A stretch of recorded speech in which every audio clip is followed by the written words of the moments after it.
اللہ الرحمن الرحیم۔ قرآن کریم کی 36 سورۃ سورہ یاسین ہے اور اسے قرآن کریم کا دل کہا جاتا ہے۔ پیارے آقا کریم صلی اللہ علیہ وسلم نے اس کے بارے فضائل بیان کیے ہیں۔ جو ایک مرتبہ سورہ یاسین کی تلاوت کرتا ہے اسے 10 قرآن کریم پڑھنے کا ثواب اللہ تعالیٰ فرماتے ہیں۔ پیارے آقا کریم صلی اللہ علیہ وسلم نے فرمایا کہ جب کسی بندے کے اوپر موت کی کیفیت طاری ہو، اس کے سامنے سورہ یاسین کی تلاوت کرے تو اللہ جل جلالہ اس کی بنیاد میں، اس کی برکت سے اس کی روح کے نکلنے میں آسانی کا رحم فرماتے ہیں۔ اس کے اندر شروع میں ایک بستی کا ذکر آتا ہے۔ عیسیٰ علیہ السلام کے دین کے چند لوگ آئے تھے، انہوں نے وہاں تبلیغ کی تھی اور وہاں کے لوگوں نے مخالفت کی اور تکذیب کی۔ اذا ارسلنا الیہم مسلم فکذبوہ، تو ایک عیسیٰ بندہ تھا، اس نے حبیب نجار، اس نے ان کی آگے تائید کی، ان کی سپورٹ کی اور ان پر ایمان بھی لائے۔ کوئی بیماری تھی، اس نے ان سے دعا کروائی تھی اور ٹھیک ہو گئے تھے۔ تو وہ لوگ کہنے لگے کہ نحوست ہے، وہ کہتا تھا نحوست آپ میں ہے، ان میں نہیں ہے، بہرحال لوگوں نے پھر اس کو شہید کر دیا۔ جب وہ شہید ہو گیا تو سیدھے جانے کے ساتھ ہی اللہ جل جلالہ نے جنت میں اس کو مقام دے دیا۔ اسے کہا قیلت الجنت قال یا لیت القوم یعلمون، کاش کہ میری قوم جانتی بما غفر ربی وجعل المکرمین، کہ میرے رب نے میری بخشش بھی کر دی اور مجھے اپنے مقربین میں بدل کر دیا۔ آگے چل کے اللہ تعالیٰ نے سورہ یاسین میں دوسری بات یہ بیان کی ہے، چاند اور سورج اللہ جل جلالہ کی نشانیاں ہیں اور یہ اپنے مستقر میں چل رہے ہیں۔ والشمس تجری لمستقر لہا، سورج اپنے مقرر راستے پر چلتا ہے اور چاند بھی چلتا ہے۔ للشمس ينبغي لها أن تدرك القمر، سورج کے لیے مناسب نہیں ہے، ممکن نہیں ہے کہ وہ آ کے چاند کو پکڑے یا چاند اس کے سامنے آ جائے۔ کبھی کبھی اللہ تعالیٰ یہ چاند یا سورج کے بناتے ہیں۔ سائنس یہ کہتی ہے کہ زمین ہل رہی ہے، قرآن یہ کہہ رہا ہے کہ سورج چل رہا ہے، ہمارا قرآن پہ ایمان ہے۔ آگے چل کے فرمایا اس کے آخری رکوع میں قیامت کا دن ہوگا، ہر انسان کا جو اس کی زبانیں بند کر دی جائے گی۔ اليوم نختم على افواہہم وتکلمنا ایدیہم، اس کے ہاتھ بولیں گے، اس کے پاؤں گواہی دیں گے کہ جو اس نے کام کیے۔ تو اس میں انسان کو دعوت فکر دی ہے کہ قیامت کے دن جسم کے ہر رشتے میں بولنا ہے، اس لیے انسان اپنے آپ کو گناہوں سے بچانا چاہیے۔ پھر ایک اور کافر تھا نصر بن شریح، وہ بڑی بحثیں کرتا تھا نبی علیہ السلام سے، کہتا تھا جب ہم ہڈیاں ہو جائیں گے، ریزہ ہو جائیں گے، ہمیں کون دوبارہ زندہ کر سکتا ہے؟ ہم تو دوبارہ زندہ ہو ہی نہیں سکتے۔ ان کی دفعہ گزیدہ ہڈیاں قبروں سے نکالتا اور تھیلی میں رکھ کے یوں روڑتا تمباکو کی طرح اور پھر پھونک مار دیتا۔ اس کا ذکر اللہ نے فرمایا ہے کہ اولم یرى الانسان، کیا آپ نے اس انسان کو نہیں دیکھا؟ انا خلقناه من نطفة، جس کو ہم نے ایک نطفے قطرے سے پیدا کیا، فاذا هو خصيم مبين، اور ہم سے بڑی بڑی جھگڑے کی باتیں کرتا ہے۔ وضرب لنا مثلا، اور ہمیں مثالیں سمجھاتا ہے۔ ونسي خلقه، اور اپنی تخلیق کو بھول جاتا ہے۔ قال، کہتا ہے من یحیی العظام وہی رمیم، ان ہڈیوں کو مسیدہ ہونے کے بعد تمہارے کون زندہ کرے گا؟ قل، آپ فرما دیجیے یحیی الذی انشأ اول مرہ، وہی زندہ کرے گا جس نے پہلی مرتبہ تمہیں زندہ کیا۔ ایک دعوت فکر دی ہے۔ آگے سورہ صافات ہے، سورہ صافات کے اندر شروع میں اللہ نے فرشتوں کی قسمیں کھائی ہیں اور آگے چل کے اللہ جل جلالہ نے مختلف انداز میں جنت کی منظر کشی کی ہے کہ جنت میں جب لوگ جائیں گے تو اللہ جل جلالہ نے کس انداز میں ان کو مقام دینا ہے۔ فرمایا کہ الا عباد اللہ المخلصین، جو ہمارے مخلص بندے ہوں گے، اولئک لهم رزق معلوم، انہیں معقول قسم کا رزق دیا جائے گا۔ وہ رزق کیا ہوگا؟ فواکہ، میوے ہوں گے، اور مکرمون، بڑے عزت والے لوگ ہوں گے، فی جنات النعیم، اور نعمت والے باغات میں ہوں گے، علی سرر متقابلین، اونچے اونچے تختوں پر ٹیک لگا کے بیٹھے ہوں گے، یطاف علیہم بکأس من معین، ان کے سامنے پاکیزہ شراب کا جام کھلایا جائے گا۔ بَيْضَاءَ لَذَّةٍ لِّلشَّارِبِينَ، صاف ستھری سفید شراب ہوگی، اتنی لذیذ ہوگی کہ انہیں اس کا مزہ کبھی بھی بھولے گا نہیں۔ دنیا میں شراب پیتا ہے انسان، بول کرتا ہے، گالا گلوچ کرتا ہے، فرمایا لا فیہا قول ولا ہم لا ینزفون، نہ اس کے اندر کوئی ایسی سر کا درد ہوگا، نہ سر چکرائے گا، نہ وہ بیک کی باتیں کرے گا۔ صرف اتنا ہی نہیں، وَعِندَهُمْ قَاصِرَاتُ الطَّرْفِ عِین، ان کے پاس موٹی موٹی خوبصورت آنکھ والی ہوریں ہوں، کانہن بیض مکنون، گویا کہ وہ پرندوں کے پروں میں رکھے ہوئے انڈے۔ دیسی انڈا اگر کسی نے صحیح پراپر دیکھا ہوگا، پنک کلر کا ہوتا ہے، خوبصورت ہوتا ہے۔ اللہ فرماتے ہیں اس کا کلر اتنا خوبصورت ہوگا کہ ہاتھ لگانے سے میلی ہوگی۔ فَأَقْبَلَ بَعْضُهُمْ عَلَىٰ بَعْضٍ يَتَسَاءَلُونَ، آمنے سامنے بیٹھ کے گپ شپ لگائیں گے۔ پوری تفصیل کے ساتھ اس کا ذکر یہاں آ رہا ہے۔ آگے چل کے ابراہیم علیہ السلام کی جو خواب آئی تھی اور پھر آپ نے خواب میں اپنے بیٹے ابراہیم اسماعیل علیہ السلام کو ذبح کیا تھا، اس کا بڑا تفصیلی ذکر آتا ہے۔ پھر آگے موسیٰ علیہ السلام اور ہارون علیہ السلام کا ذکر ہے، اس کے بعد یونس علیہ السلام کا ذکر ہے، وہ جس طرح وہ بستی سے چلے گئے تھے اور مچھلی کے پیٹ میں چلے گئے تھے۔ قرآن کریم نے یہاں ایک بات کہی ہے کہ اللہ کے نبی صلی اللہ علیہ وسلم جو یونس علیہ السلام سے فلولا انه كان من المسبحين للبث في بطنه الى يوم يبعثون، اگر وہ لا الہ الا انت سبحانک انی کنت من الظالمین نہ پڑھتے قیامت تک مچھلی کے پیٹ میں رہتے۔ وہ اس آیت نے، اس دعا نے ہمیں مشکل سے نجات دی۔ پیارے آقا کریم علیہ السلام فرماتے ہیں کہ جو بھی بندہ زندگی میں کسی بھی مشکل میں پھنس جائے، لا الہ الا انت سبحانک انی کنت من الظالمین اس کو کثرت سے پڑھے، اللہ اس کو مشکل سے ایسے نکالتے ہیں جس طرح یونس علیہ السلام کو مچھلی کے پیٹ سے نکالا۔ آگے سورہ صاد ہے، نبی پاک صلی اللہ علیہ وسلم کا بڑا مشہور واقعہ آپ کو یاد ہوگا کہ پیارے آقا صلی اللہ علیہ وسلم کے چچا کے پاس ایک کافر آئے تھے اور آ کر بات کی تھی کا مطالب آپ کے بھتیجا جو ہے نا یہ ہمارے معاملے کو بہت گڑبڑ کرتا ہے، تو آپ اس کو سمجھا دیں ابھی آپ موت کی حالت میں ہیں، بڑھاپے میں ہیں، کہ ایسا نہ ہو کہ آپ چلے جائیں تو لوگ بعد میں کہیں چاچا مر گیا تو آگے اس کے یتیم بھتیجے پر زیادتی کر رہے ہیں۔ یہ اس کو 3 آفر ہم پیش کرتے ہیں۔ اگر یہ سرداری چاہتے ہیں ہم سارے الگ اس کو سردار بناتے ہیں، اگر یہ پیسہ چاہتے ہیں ہم سارا پیسہ لا کے گاؤں میں رکھتے ہیں، اگر یہ خوبصورت لڑکی سے شادی کرنا چاہتے ہیں پورے عرب میں اشارہ کریں ہم اپنی جان پہ کھیل کے لڑکی لا کے پیش کریں گے، ایک شرط ہے کہ ہمارے خداؤں کو بڑھانا۔ پیارے آقا کریم علیہ السلام کو چچا ابو طالب نے سمجھانے کی کوشش کی، پیارے آقا صلی اللہ علیہ وسلم نے سمجھا کہ ہو سکتا ہے چچا بھی کے ساتھ مل گئے ہیں بڑھاپے کی امید میں، اب بیچارے کمزور ہو گئے ہیں، تو فرمایا چچا جی یہ بہت نرم بات کرتے ہیں، یہ آسمان کا سورج ڈال کے میرے دائیں ہاتھ پہ رکھیں اور چاند بائیں ہاتھ پہ رکھے نا، تو میں پھر بھی ان کی بات کو ماننے والا نہیں ہوں، میں اللہ کے مشن کو لے کر چلوں گا۔ یہ شروع میں یہ پہلے ہی سورہ صاد کے شروع میں اس کا ذکر آتا ہے۔ پھر آگے چل کے حضرت داؤد علیہ السلام کا ذکر آتا ہے۔ داؤد علیہ السلام سلیمان علیہ السلام کے والد ہیں اور انہوں نے اللہ جل جلالہ کے سامنے ایک ناز کی بات کی۔ کبھی کبھی انسان ایک بات کرتا ہے، اللہ جل جلالہ کو اپنے قریب کے لوگوں کی بات ذرا تھوڑی سی محسوس بھی ہو جاتی ہے۔ فرمایا کہ اللہ جی پوری کائنات میں واحد میرا گھر ہے جو 24 گھنٹے آپ کی عبادت کرتا ہے۔ آپ نے باریاں تقسیم کی ہوئی تھی کہ فجر سے لے کر اشراق تک کون پڑے گا، اشراق سے زوال تک کس کی نمبر ہوگا، پھر زوال سے عصر تک کس کا ہوگا، عصر سے مغرب تک کس کا ہوگا، مغرب سے عشاء تک ان کی باری ہوگی۔ اس ٹائم کو خالص اللہ کی عبادت میں گزارتے تھے، پورا کیسے ٹائم لگایا ہوا تھا۔ آپ کے دروازے میں 2 دربان ہوتے تھے، دروازہ بند ہوتا تھا، کوئی بندہ مجھے ڈسٹرب نہ کرے۔ کہا اللہ جی یہ میرا گھرانہ ہے، جو میرے گھرانے بھی اعزاز حاصل ہے کہ 24 گھنٹے آپ کی عبادت ہوتی ہے۔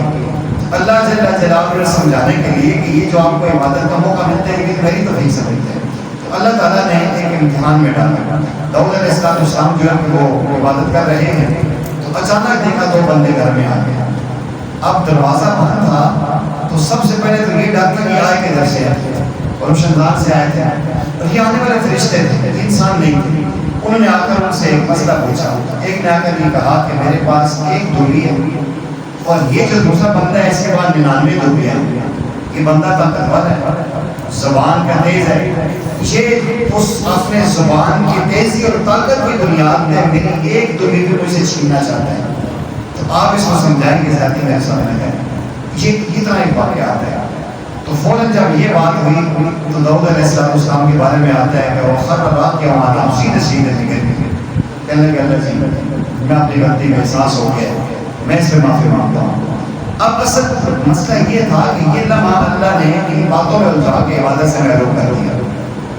اب بتا دیا کہ اگر میں چاہوں تو میں عبادت کی توفیق نہ دوں، یہ تو میری توفیق ہے، پیغمبر یہ کوئی آپ بن رہا ہوں، تو آپ فوراً سیدھے میں چلے گئے۔ اب یہاں پر لوگوں نے بنی اسرائیلی روایات میں خدا کے بندوں نے کوئی اور یہاں ایک ڈرامہ جو ہے نا بنایا ہوا ہے۔ جب بھی کسی تفسیر کو پڑھے تو اس میں آتا ہے کہ داؤد علیہ السلام کی 99 بیویاں تھیں، الیاذ باللہ، تو ہم اس کو ایکسپٹ نہیں کرتے لیکن لوگ نے دیکھا ہے۔ ان میں سے ایک وزیر تھا، اس کی بھی ایک بیوی تھی بڑی خوبصورت تھی، الیاذ باللہ ثم الیاذ باللہ کہ داؤد علیہ السلام کی اس پہ نظر آ گئی۔ ایک پیغمبر کے بھی سوچ سکتے ہیں، تو انہوں نے کہا کہ اس کو میں جہاد میں بھیج دیتا ہوں، وہاں شہید ہو جائے گا، بیوی بیوہ ہو جائے گی، عدت ختم ہوگی تو میں اسے شادی کر دوں گا۔ تو انہوں نے یہ کیا تو اللہ نے ایسا بھیجا ہے۔ تو یہ بات غلط ہے، ایک عام اللہ کا ولی نہیں سوچ سکتا، پیغمبر اور پیغمبر کا باپ کیسا سوچ سکتا ہے۔ اس کی وجہ یہ تھی کہ وہ ٹائم اللہ نے عبادت تھوڑا سا محروم کروایا تھا، تو آپ سمجھ گئے کہ مجھے یہ بات نہیں کہنی چاہیے، وہ فوراً سیدھے میں چلے گئے۔ تو آپ نے فرمایا کہ اللہ جی بس قلیل میرے بعد بہت کم لوگ ہیں جو آپ کا شکر ادا کرتے ہیں، ہمیں بھی شکر گزار بندوں میں نہیں دیں۔ آگے چل کے پھر سلمان علیہ السلام کا واقعہ آتا ہے، وہ بھی دو واقعات ہیں۔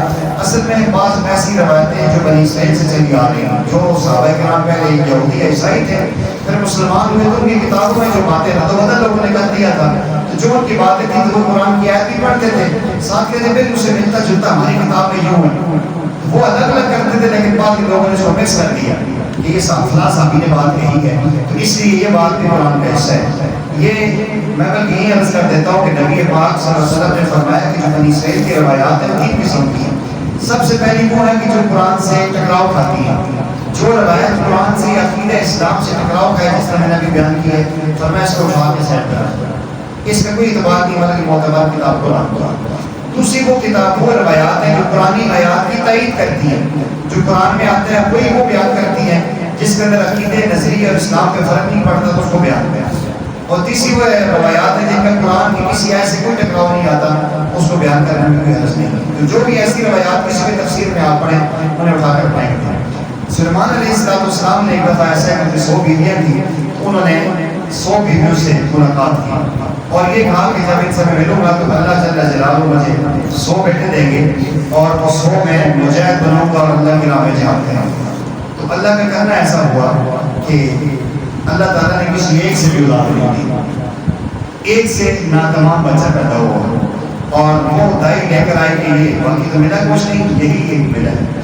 تو آپ نے اللہ جل جلالہ سے دعا مانگی کہ اللہ آپ کی توفیق کے بغیر پیغمبر کی اپنی طاقت اور قوت سے کچھ نہیں ہوگا۔ تو یہ واقعہ تھا، یہاں بھی بنی اسرائیلی روایات نے یہ نقل کیا ہے کہ الیاس بن کہ سلیمان علیہ السلام کی حکومت ان کی انگوٹھی میں تھی، ایک دفعہ یہ ہوا کہ انگوٹھی ان کی نالے سے اتار کے رکھی تو ابلیس نے پہن لی اور وہ جو نام کے تخت پہ بیٹھ گیا، تو سلیمان علیہ السلام 40 دن بڑے پریشان رہے، بیمار رہے، روتے رہے، تو وہ ایسے ہوئے جیسے لوٹھا بنا ہوتا ہے۔ الیاس بن ایسی کوئی بات نہیں ہے، وہ وجہ تھی جو قرآن سے احادیث سے ملتی ہے۔ اس علیہ العشی صافنات الجیاد، یہ سارا ذکر اسی کا اندر اسی کا آ رہا ہے۔ وَلَقَدْ فَتَنَّا سُلَيْمَانَ وَأَلْقَيْنَا عَلَى الْكُرْسِيِّ جَسَدًا سُبْحَانَهُ، ہم نے سلیمان علیہ السلام کی آزمائش کی اور ایک کرسی پر ناتمام بھڑ ہم نے پیش کیا اور قال رب اغفر لی وهب لي ملكا لا ينبغي له، دعا کی اللہ مجھے میری مغفرت بھی فرما، مجھے ایسی بادشاہ عطا فرما جو میں نے علاوہ کسی کو نہیں دی۔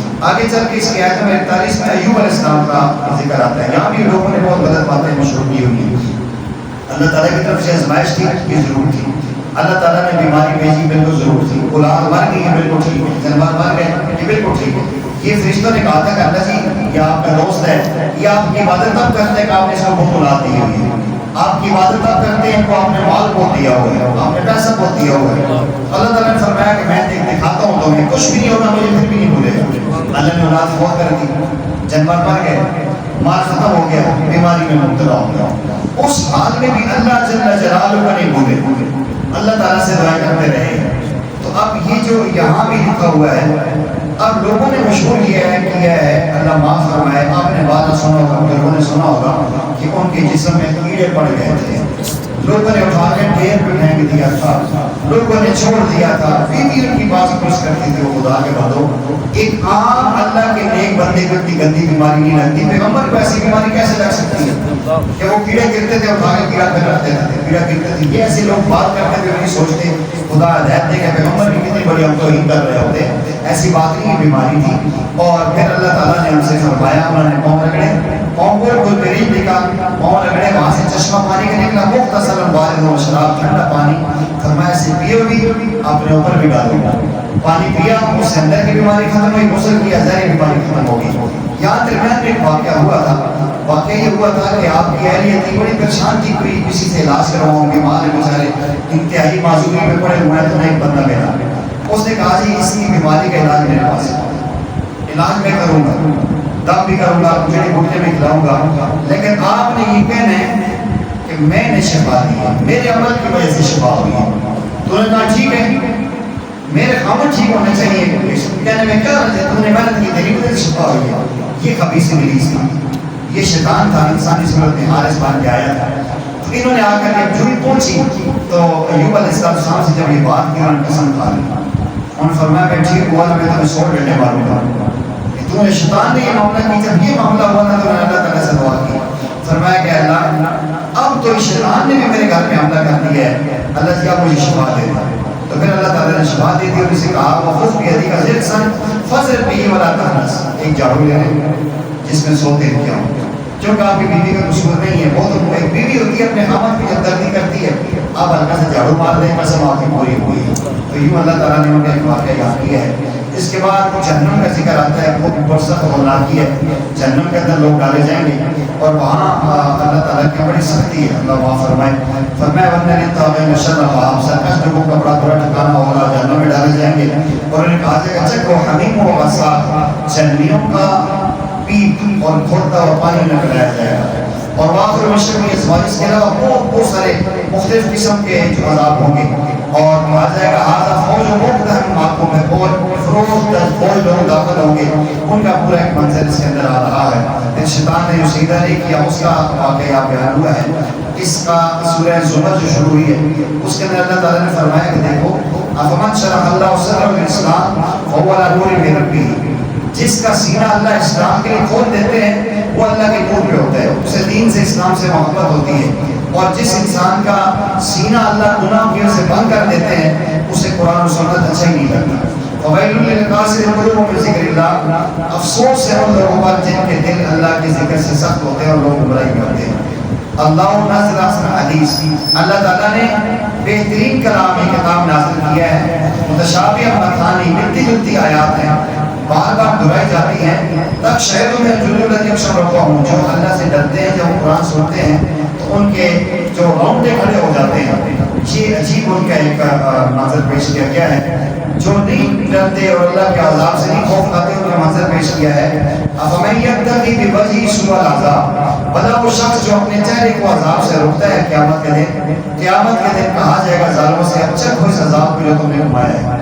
فرمایا کہ سب سے مقدس انسان کا چہرہ ہوتا ہے، حالانکہ ہاتھ کو بھی آگ لگے تو ہاتھ جلتا ہے، پاؤں کو بھی لگے تو جلتا ہے، لیکن جب جہنم کی آگ آئے گی نا اس کو جلانے کے لیے وہ کہے گا میرے ہاتھ جل جائے میرا چہرہ بچ جائے، لیکن نہ ہاتھ بچے گا اپنا چہرہ بچے گا، انسان جل کے راکھ ہوگا۔ فرمایا چلو وہاں جو تم نے ایسا کرنا ہے تو مہربانی کرو، دنیا بھی اپنے آپ کو سنبھال لو، اس میں تمہاری بہتری ہے۔ آگے یہ 24واں پارہ شروع ہوتا ہے، اس کے اندر شروع میں فرمایا کہ یہ نبی پاک صلی اللہ علیہ وسلم کی شان بیان کی ہے کہ والذی جاء بالصدق وصدق بہ المتقون، وہ ذات جو سچائی لے کر آئی اور جس نے سچ کی تصدیق کی، دونوں متقی ہیں۔ پہلے سچے سے مراد پیارے آقا کریم علیہ السلام ہے اور دوسرے سچے سے مراد جناب ابوبکر صدیق رضی اللہ تعالیٰ عنہ۔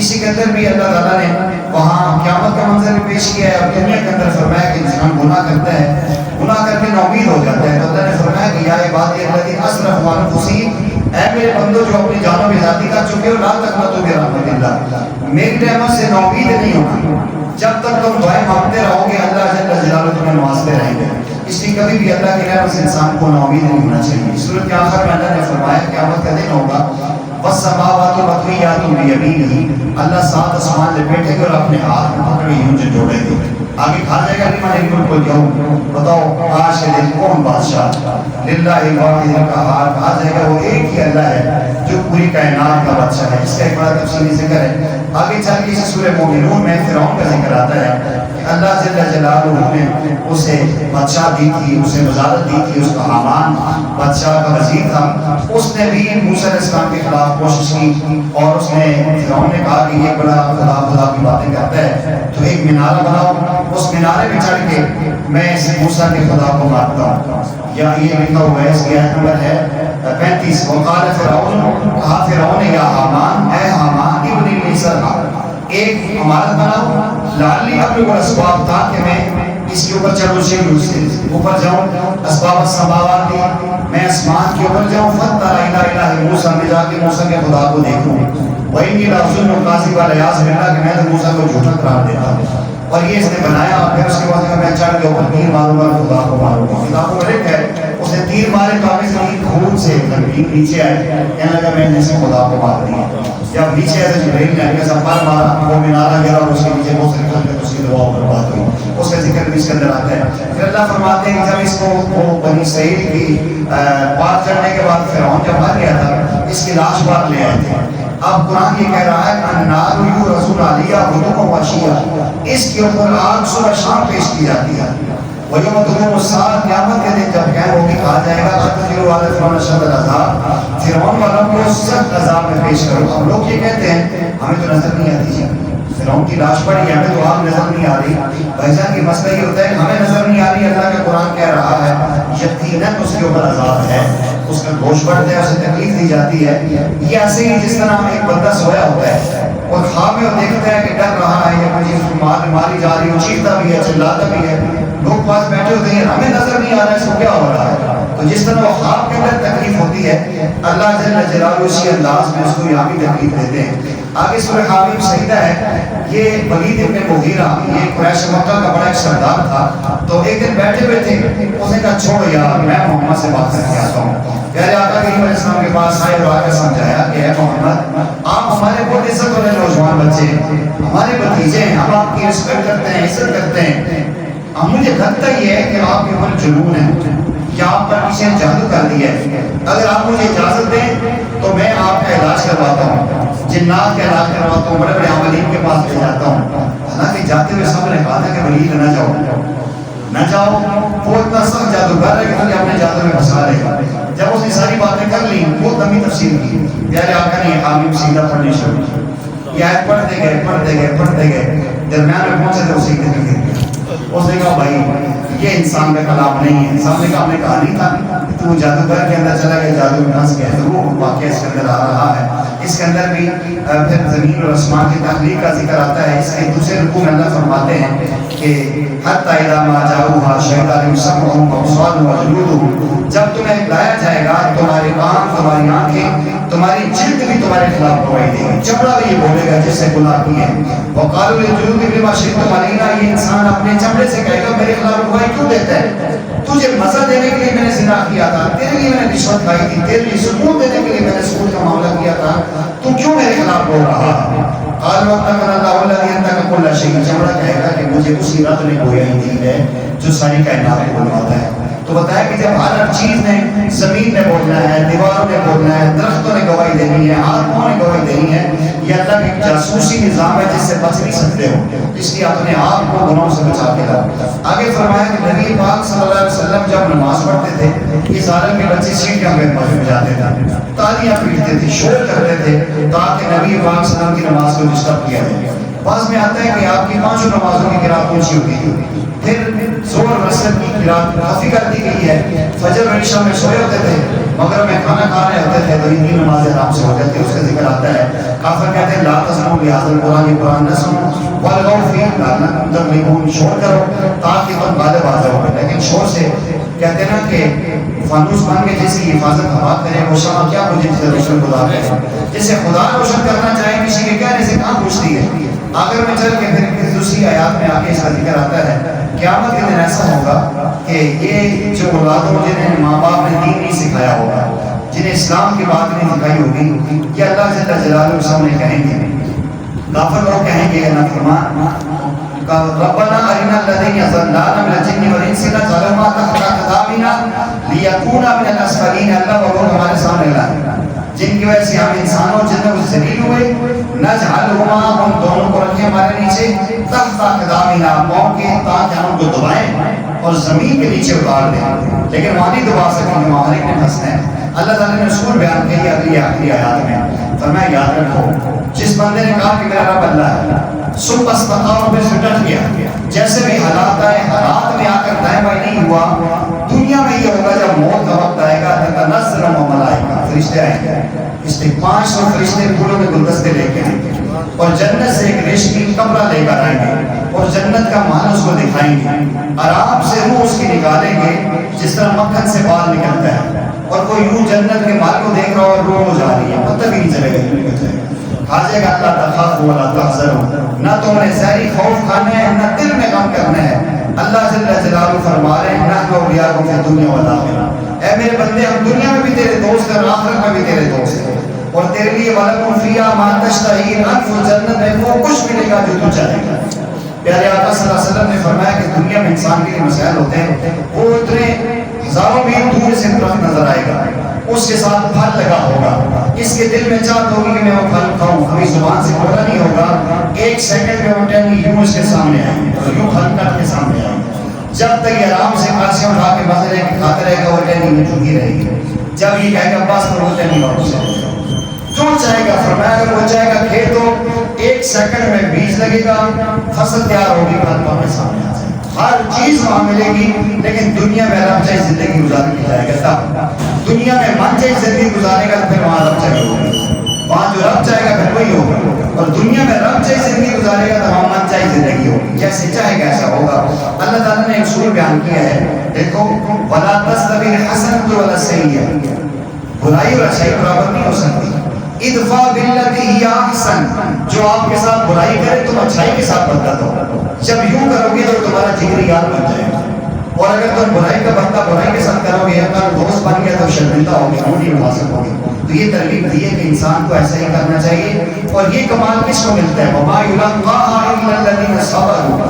فرمایا یہ جو نصیب کی بات ہوتی ہے یہ انہی کو ملتی ہے جو استقامت اختیار کرتے ہیں. وما یلقاها الا ذو حظ عظیم, یہ بڑے قسمت والے ہوتے ہیں جو برائی کا بدلہ اچھائی کے ساتھ دیتے ہیں. برائی کا بدلہ برائی سے تو ہر کوئی دیتا ہے, اچھائی کے ساتھ بدلہ جو پہلے آپ نے فرمایا کہ تمہیں اولین آخرین کے اخلاق نہ بتاؤں, سل من قطع, جو تم سے توڑے تم جوڑ دو, واعف عمن ظلم, جو تمہارے ساتھ زیادتی کرے معاف کر دو, جو تمہیں اپنی عطا سے محروم کرے تم اس کو عطا کرو. گندے کو تمہارے قدموں میں گرتا ہے کہ نہیں گرتا. اللہ جل جلالہ نے آپ کو سمجھ کے عمل کی